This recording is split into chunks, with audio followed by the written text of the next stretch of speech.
ہر مسلمان کو لازمی طور پر روزانہ کچھ نہ کچھ درود شریف کیوں پڑھنا چاہیے؟ ایسا کیا راز ہے جو اسے اتنا اہم اور خاص بناتا ہے؟ اگر کوئی بندہ درود شریف پڑھے اور زیادہ نہ صحیح مگر تھوڑی سی تعداد میں بھی پڑھے اور پابندی کے ساتھ پڑھا کرے تو اسے اللہ پاک کیا انعام عطا فرماتے ہیں؟ یہ زبردست ویڈیو اسی بارے میں ہے۔ اگر آپ چاہتے ہیں کہ کوئی بھی اہم بات آپ سے مس نہ ہو اور درود شریف کی برکات سے آپ کی زندگی پوری طرح بدل جائے تو پھر ہر صورت یہ ویڈیو آخر تک لازمی دیکھیں، ٹھیک ہے؟ کیونکہ یہ بہت اہم ویڈیو ہے۔ تو ویڈیو میں آگے بڑھنے سے پہلے اگر آپ کو بھی درود سے محبت ہے تو کامنٹ میں محمد لکھ کے اپنی محبت کا اظہار کر سکتے ہیں۔ پیارے دوستوں، ہمارے چینل پر دوبارہ خوش آمدید، جہاں ہم اسلام کی خوبصورت تعلیمات شیئر کرتے ہیں۔ ہمیں ہر روز درود شریف کیوں لازمی پڑھنا چاہیے؟ اس میں کیا حکمت، کیا راز مخفی ہے؟ ایسی کیا چیز ہے جو درود شریف کو اتنا خاص اور طاقتور بناتی ہے کہ اللہ نے اس کا حکم قرآن میں ہمیں دیا؟ تو دیکھیں، ہم سب حضور نبی کریم صلی اللہ علیہ وسلم کے امتی ہیں، اور الحمدللہ یہ ہمارے لیے بہت بڑے شرف کی بات ہے۔ حضرت سخی سلطان باہو رحمۃ اللہ علیہ فرماتے ہیں کہ امت پیروی کرنے والوں کو کہتے ہیں، اور پیروی یہ ہے کہ حضور علیہ الصلوۃ والسلام کے نقش قدم پر چل کر خود کو مجلس محمدی تک پہنچایا جائے۔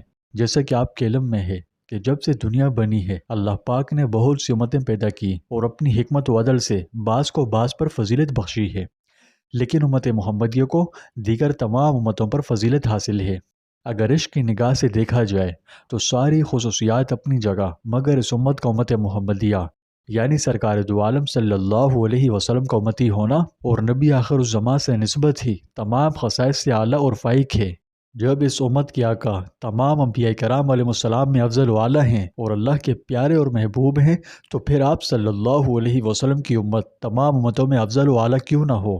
صرف یہی خصوصیت اس امت کو تمام سابقہ امت سے ممتاز کرنے کے لیے کافی ہے۔ بنی اسرائیل اپنے وقت کی سب سے افضل امت تھی۔ انہیں دینی اور دنیاوی لحاظ سے بہت سی نعمتوں سے نوازا گیا جو دوسری قوموں کو میسر نہیں آئی، لیکن اس بدنصیب قوم نے ان نعمتوں کی قدر نہیں کی۔ امت محمدیہ سے پہلے دنیا کی افضل ترین امت ہونے کا اعزاز بنی اسرائیل کو حاصل تھا، جو کہ انہوں نے اللہ کی نافرمانیوں کا ارتکاب کر کے گنوا دیا۔ اس کے بعد اللہ تعالیٰ نے امت محمدیہ کو خیر الامت کا لقب سے نوازا۔ حیدر کرار شیر خدا حضرت علی کرم اللہ وجہہ فرماتے ہیں کہ رسول اکرم صلی اللہ علیہ وسلم کا ارشاد ہے، مجھے وہ فضیلتیں بخشی گئی ہیں جو کسی اور نبی کو حاصل نہ تھی۔ راوی کہتے ہیں کہ ہم نے سوال کیا، اے اللہ کے رسول، وہ فضیلتیں کیا ہیں؟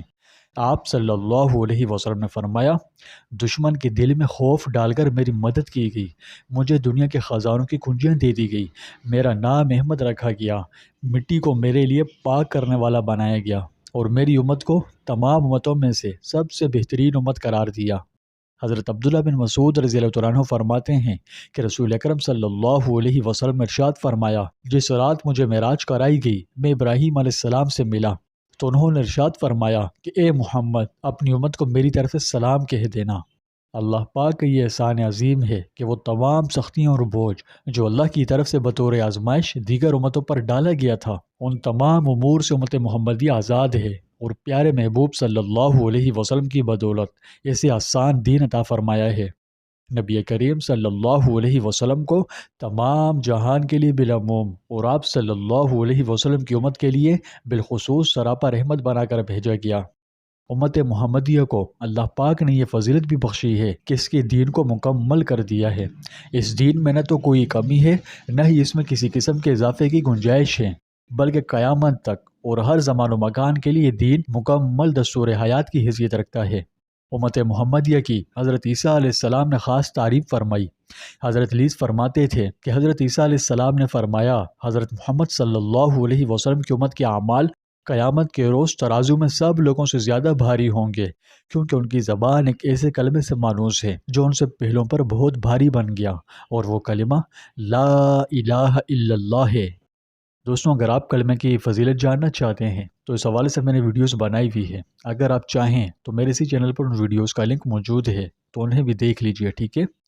حضرت ابو ہریرہ رضی اللہ عنہ سے روایت ہے کہ رسول اللہ صلی اللہ علیہ وسلم نے فرمایا، اللہ تعالیٰ نے آسمان اور زمین پیدا فرمانے سے 1000 برس پہلے سورہ طٰہٰ اور سورہ یاسین پڑھی، فرشتوں نے اسے سنا تو کہنے لگے اس امت کے کیا کہنے جس پر یہ کلام نازل ہوگا، اور ان کے سینوں کے کیا کہنے جن کے اندر یہ کلام ہوگا، اور ان زبانوں کے کیا کہنے جو اس کو پڑھیں گی۔ تو بہرحال ہمیں جو پچھلی امتوں پر فضیلت دی گئی یہ حضور اقدس صلی اللہ علیہ وسلم کے طفیل ملی، ورنہ ہماری کیا حیثیت تھی۔ اب بطور امتی ہمارا بھی یہ فرض ہے کہ اپنے نبی پر درود و سلام کے نذرانے بھیجیں اور اس عمل میں بالکل غفلت نہ برتیں۔ یہ ایک نسبت، ایک تعلق، ایک محبت، ایک ذمہ داری ہے۔ جب ہم درود شریف پڑھتے ہیں تو اللہ تعالیٰ خود فرماتا ہے کہ جو میرے محبوب پر درود بھیجے گا میں اس پر رحمتیں نازل کروں گا، اور یہ رحمتیں مختلف شکلوں میں نازل ہوتی ہے۔ آپ خود سوچیں، دن بھر کا انسان تھکا ہوا، تھکن سے چور ہے، پریشانیاں، بے چینیاں انسان کو کمزور بنا دیتی ہے، تو ان سب کا علاج اگر چند متبرک کلمات میں ہو جائے تو ہمیں کیا وہ کلمات روزانہ نہیں پڑھنے چاہیے؟ بتائیں، پڑھنے چاہیے نا؟ ضرور پڑھنے چاہیے۔ درود شریف بہت مبارک، بہت پاورفل اور نہایت یکسیر عمل ہے جو پریشانیوں کو کچل کر رکھ دیتا ہے۔ یہ ایک بہت ہی مجرب وظیفہ بھی ہے، بندے کی بے شمار حاجات پوری ہوتی ہے۔ اس کے فوائد کا اندازہ آپ یہاں سے لگائیں کہ اب تک میں درجنوں ویڈیوز بنا چکا ہوں اور اب بھی اس کے فضائل پوری طرح بیان نہیں ہو پائے اور کبھی ہو بھی نہیں سکیں گے۔ بھلا کبھی سمندر بھی کوزے میں سما سکتا ہے؟ یہ بہت محبوب تسبیح ہے، روزانہ پڑھنے کی عادت ڈالنی چاہیے۔ ویسے بھی جب ہم درود شریف پڑھتے ہیں تو فرشتے نبی کریم صلی اللہ علیہ وسلم کی خدمت میں پیش کرتے ہیں، اور ہمارے آقا جو سراپا رحمت ہیں اپنی امتی کے حق میں دعا فرماتے ہیں۔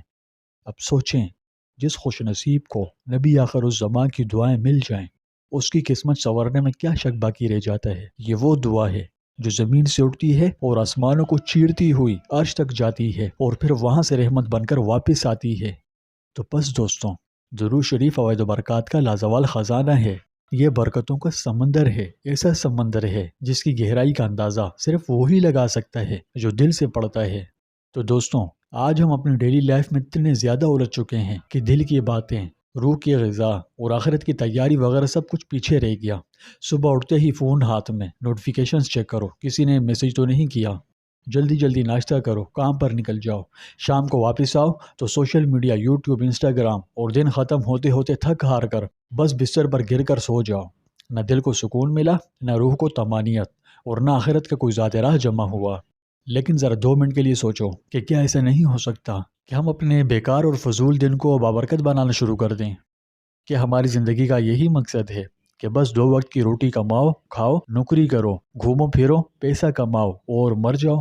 کیا ہم واقعی اتنا بیوقوف ہیں کہ جو چند سال کی دنیا ہے اسی کے پیچھے ساری زندگی لگا دیں اور جس ابدی زندگی کے لیے ہم بنائیں گے اس کی طرف دیکھیں بھی نہیں؟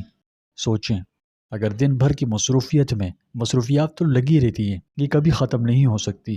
دنیا تو مسافر خانہ ہے، آج ہم ہیں کل کوئی اور ہوگا، یہ جسم مٹی میں مل جائے گا، پیسے، گاڑیاں، بنگلے، یہ فالوورز سب ادھر ہی رہ جائیں گے۔ قبر میں صرف 3 سوال پوچھے جائیں گے: تیرا رب کون؟ تیرا دین کیا؟ تیرا نبی کون؟ اور وہاں جو کام آئے گا وہ صرف اور صرف انسان کے نیک اعمال ہوں گے۔ تو ان میں نمازوں کی پابندی، درود و سلام کی کثرت، ذکر و اذکار، توبہ و استغفار، اپنی حسب توفیق صدقات و خیرات کا خوب اہتمام کیجیے۔ چند گھڑیاں اپنے اللہ کے لیے ضرور نکالیں۔ دنیا تو مسافر خانہ ہے، آج ہیں تو کل یہاں سے چلے جانا ہے، لیکن یہاں سے جانے کے بعد اگلے جہاں میں جو چیزیں کام آئیں گی وہ یہی نیک اعمال ہوں گے۔ تو آ جائیں، اپنے اللہ کی طرف آ جائیں، آج موقع ہے، غنیمت سمجھیں۔ کل کو اگر یہ گزر گیا تو کروڑوں حسرتوں کے بعد بھی یہ موقع دوبارہ کبھی اور کبھی ہرگز نہیں مل سکے گا۔ تو اپنے اللہ کی طرف پلٹ آئیں، گناہوں سے باز آ جائیں۔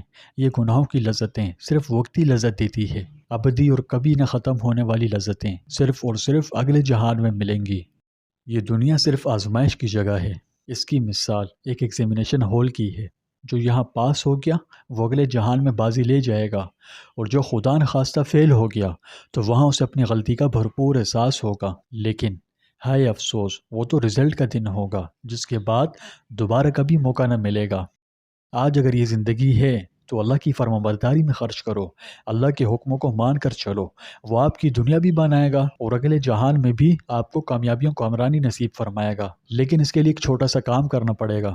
وہ کام یہ کہ چاہے آپ کی زندگی کا ہر دن کتنا ہی زیادہ مصروف کیوں نہ ہو اور بالکل بھی ٹائم نہ ملتا ہو، لیکن پھر بھی آپ نے کوشش کرنی ہے 5 نمازیں ہر حال میں ادا کرنے کی۔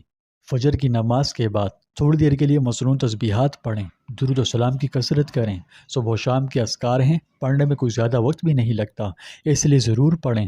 توبہ و استغفار کثرت سے کرتے رہیں، کیونکہ یہ شیطان سے بچاتا ہے اور اللہ کی حفاظت میں لاتا ہے۔ تو المختصر، اگر آپ ان اعمال کو اپنی ڈیلی لائف کا حصہ بنا لیں تو یہ چند منٹ کے اعمال آپ کی دنیا کے ساتھ ساتھ آخرت بھی سنوار دیں گے۔ اس کے علاوہ صدقے کی تو عادت بنا لیں اور روزانہ کچھ نہ کچھ اللہ کی راہ میں لازمی دیا کریں۔ اگر اللہ نے آپ کو استطاعت دی ہے تو اس کا شکر ادا کرتے ہوئے کسی غریب کو کھانا کھلاؤ، پانی پلاؤ، یا کم از کم کسی مسلمان بھائی سے مسکرا کر سلام کر لو۔ یہ سب صدقہ جاریہ بن جاتا ہے۔ والدین اگر حیات ہیں تو ان کی خدمت کریں، رشتہ داروں سے اچھا سلوک برتیں، پڑوسیوں کا، اس کے حقوق کا خیال رکھیں، کیونکہ یہ سب وہ خزانے ہیں جو قبر میں بھی انسان کے ساتھ جائیں گے۔ انہی پر ہماری ابدی کامیابی اور ناکامی کا انحصار ہوگا۔ تو دوستوں، دل پر ہاتھ رکھ کر بتائیں کہ اگلے جہان میں کون کامیاب نہیں ہونا چاہتا؟ کون ہے جو جنت نہ چاہتا ہو؟ کون ہے جو حوروں، خوبصورت و عالیشان محلاتوں، صاف و پاکیزہ قسم قسم کی نہروں، ابدی لذتوں اور اللہ کی رضا سے بڑھ کر کچھ چاہتا ہو؟ بتائیں، کوئی نہیں نا؟ تو پھر آج ہی اپنے اللہ کی طرف پلٹ آؤ اور آج ہی فیصلہ کر لو کہ دنیا کی چوکا چوند میں اندھے نہیں بننا، بہرے بھی نہیں بننا۔ دنیا لیں گے مگر آخرت کھو کر نہیں۔ دنیا ضرور کمائیں گے مگر حلال طریقے سے، عیش کریں گے مگر حدود اللہ میں رہتے ہوئے۔ بس اس کے لیے چاہیے تھوڑی سی کوشش، تھوڑی سی لگن، اور اللہ کی رحمت تو ویسے ہی بھی بے انتہا ہے۔ وہ تو ایک سچی توبہ پر، ایک آنسو پر پوری زندگی کی گناہ معاف کر دیتا ہے۔ تو آ جائیں، آج سے اپنی زندگی کا ایک نیا آغاز کرتے ہیں، اور آج سے اپنا رابطہ اللہ سے بحال کر لیں، اس سے اپنا تعلق دوبارہ جوڑ لیں۔ کیا آپ اپنی زندگی کی نئی سٹارٹنگ کرنے کے لیے تیار ہیں؟ تو پھر آج رات سونے سے پہلے صرف 2 رکعت نفل پڑھ کر اپنے رب سے سچی توبہ مانگیں، اس کے سامنے گڑ گڑائیں۔ جو بھی آپ سے غلطیاں ہوئی ہے سچے دل سے نادم ہوتے ہوئے آئندہ کے لیے پکی توبہ کر لیں، اور ہر وقت خوف خدا کو اپنے دل میں رکھیں۔ یہ کرنے کے بعد باقی کا معاملہ اپنے رحیم و کریم رب کے سپرد کر دیں۔ اگر آپ کی توبہ سچی ہوئی تو انشاءاللہ وہ آپ کو پار لگا دے گا اور اسے سکون عطا فرمائے گا کہ آپ کو ایک نئی زندگی کا احساس ہو رہا ہوگا۔ اس کا تجربہ انشاءاللہ آپ ضرور کریں گے۔ بس اپنے رب کی طرف آؤ تو صحیح، بے شک کرنے میں یہ عمل چھوٹا ہے لیکن تاثیرات میں یہ بہت بڑا ہے۔ تو جب آپ یہ عمل کریں گے تو اللہ پاک آپ کی کایا پلٹ دے گا۔ تو درود شریف بہت مبارک عمل ہے۔ روزانہ اگر زیادہ نہ صحیح تو کم از کم 10 مرتبہ صبح اور 10 مرتبہ شام کو پڑھ لیجئے، اور جب اس کی عادت ہو جائے تو ہزاروں مرتبہ پڑھنا بھی آپ کے لیے کچھ مشکل نہ رہے گا۔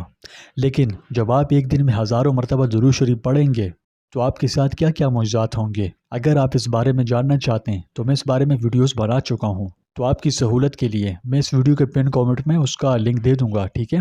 تو آپ اس کے بعد اسے بھی دیکھ لیجئے۔ دوستوں، محبت سے ایک مرتبہ صلی اللہ علیہ وسلم پڑھ کر کامنٹ باکس میں بھی ضرور لکھیں، کیونکہ درود لکھنے لکھانے کی بڑی فضیلت احادیث میں آئی ہے۔ اللہ پاک ہم ان تمام باتوں پر اخلاص کے ساتھ عمل کرنے کی توفیق عطا فرمائے۔